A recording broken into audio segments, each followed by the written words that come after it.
Salam, Atavatan TV YouTube kanalının mehriban tamaşaçıları. Atavatan TV'de faylanan haberler.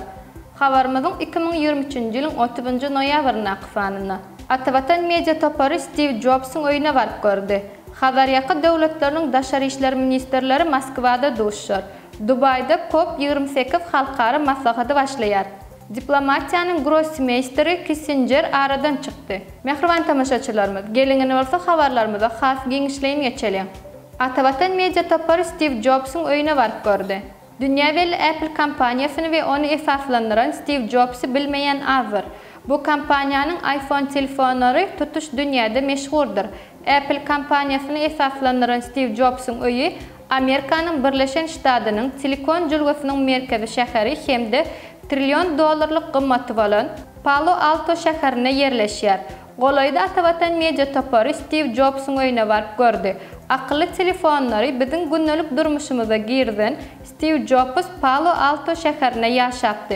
Onun yaşayan oyu hazırki vaqtda köp sanlı seyahatçıların gelim gidimli yeridir. Palo Alto şehri barada aydılanına bu şehir dünyaveli kampanyaların hususan Google, Instagram ve Facebook yalı cemiyetçilik torlarını özüne cemleyen Meta kampanyasının hem yerleşen yeridir. Palo Alto makul sözlük taslamamızın hem bağdalga alan şehridir. Dünyanın en gowu yuqarı okuw mekteplerinin ilkinjilerinin biri bolan Stanford Üniversitesi hem bu şehirde yerleşir. Teknologiya bilen bilimin neticede bolsa milyard doların emele gelen şehirine köçüde yörep yören vaqtımız täze görünüş çıkıptır deyip sonqı modelini alınma üçün yüzlerce dolar karşılanılan telefonların ve beylik akıllı hem de emeli an ulgamları önümçülüğün merkezlerine duşmak mümkün. Steve Jobs'un sadece öyi hem bu 70 bin ilatlı sadece şehirde yerleşir. Xabaryaqa devletlerin daşarı işler ministerleri Moskvada duşur. Şu yılın 5. dekabrında Rusya Federasyasının Daşarı İşler Ministri Sergey Lavrov'un başlıklık etmeginde Xabaryaqa devletlerinin daşarı siyaset idarasının yol başçılarının duşuğu geçirilir. Bu arada Rusya'nın Daşarı İşler Ministerliğinin resmi vekili Maria Zakharova metbuat briefinginde haber verdi. Duşuğu Azerbaycan'ın, İran'ın, Qazaqistan'ın, Rusya'nın ve Türkmenistan'ın Daşarı İşler Ministerlerinin qatnaşmağına qaraşılıyor. Bu duşuq 2022 yılın iyununda Aşgabat'ta geçirilen Xabaryaqa devletlerinin baştonlarının 6. sammitine qabalanan ılalaşığa layıqlıqda täze iğderli ministerler diyalogunun mandatı işe girdiler.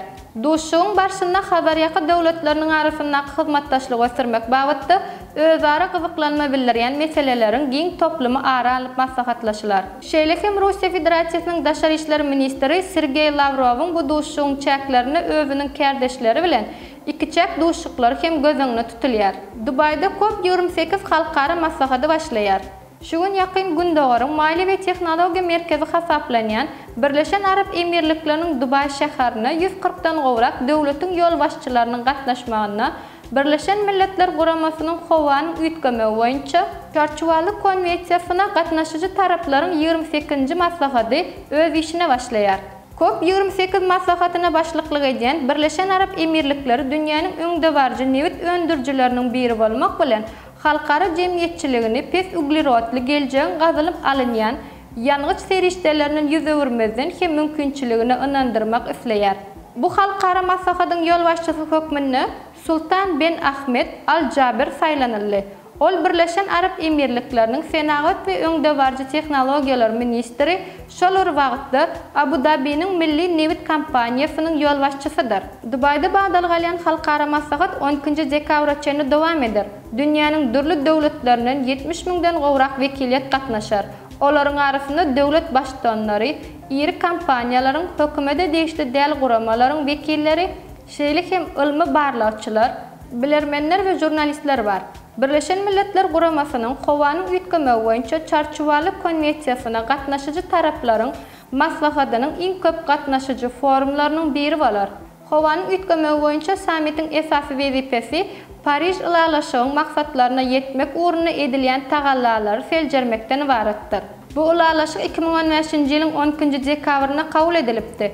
Ulalaşyk alaklıkda global derecede yer ýüzünde howanyň temperaturasynyň ortaça ýyllyk derejesini 2 dereceden geçirmezligi we 1,5 derece saklamak üçin degişli çäreler görmek gözeňde tutulupdy. Dubay'ın Expo City Dubai Fergi merkezine geçirilen halkara maslahatyň çäklerini 1 ve 2 dekabrda gatnaşyjy döwletlerin başdanlary çykyş ederler. Şeýleke maslahatyň çäklerini ýüzlerçe çäreler guralar. Bu halkara maslahatyň ýokary derejedäki mejlisi Birleşen Arap Emirlikläriniň prezidenti Şeyh Muhammed bin Zayed Al Nahyan'yň çykyşy bilen başlar.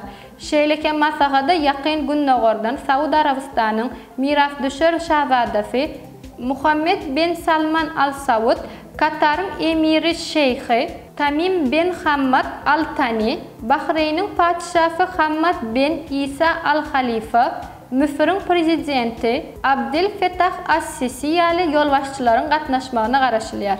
Mundan başga da sammitde Ýewropa ýurtlarynyň Beýik Britaniýanyň premier ministri, Germaniýanyň federal kansleri, Fransiýanyň prezidenti, İspaniýanyň hökümetiniň başlygy we beýleki ýolbaşçylaryň gatnaşmagy gözeňde tutulýar. Maslahata Afrika ikliminden 30 döwletiň döwlet ýolbaşçylarynyň gatnaşmagy meýleşdirilýär. Diplomatiýanyň grossmeisteri Kissinger aradan çykdy. Amerikanyň Birleşen Ştatlarynyň owalky daşary işler ministri Henry Kissinger 100 ýaşyny aradan çykdy. Diplomatiýanyň grossmeisteri hökmünde kabul edilýän Henry Kissinger'iň Connecticut'daki öýüne aradan çykanlygy habar berildi. Kissinger Amerikanyň Birleşen Ştatlarynyň iň meşhur döwlet işgärleriniň biridir. Amerikanyň Birleşen Ştatlarynyň hemde dünýäniň köp sanly ýurdunyň döwlet ýolbaşçylary onun bilen iýiderli syýasy maslahatlaşmalar geçirdi. Ol 1977-nji ýylda döwlet işini tamamlapdy. Dünýäniň metbuat ferişdeleri Kissinger'i diplomatiýanyň grossmeisteri, dünýäniň belli maslahatçy we daşary syýasatyň öňdewarjysy hökmünde atlandyrýar.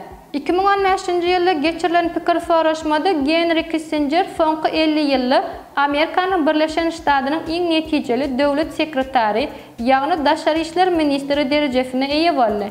Kissinger parahatçylyk boýunça Nobel bayragynyň eýesidir. Şeýlekem ol Britan imperiýasynyň ordeni bilen syýlaklanan döwlet işgärleriniň biridir. Şeýlekem ol köp sany uniwersitetlaryň hormatly nişanlary bilen syýlaklandy. Şeýlekem Kissinger Amerikanyň Birleşen Ştatlarynyň dünýä belli Harvard Uniwersitetinde syýasy ilim ugrunda doktorluk derejesini alan syýasatçylaryň biridir.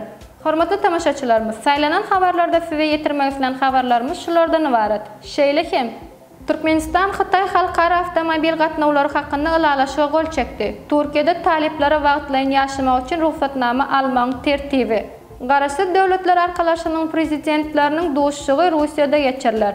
Expo 2030 bütün dünýä sergisi Saudi Arabistanyna geçiriler ýaly habarlary Atawatan Türkmenistan halkara jurnalynyň atawatan.turkmenistan.com saýtyndan okap bilersiňiz.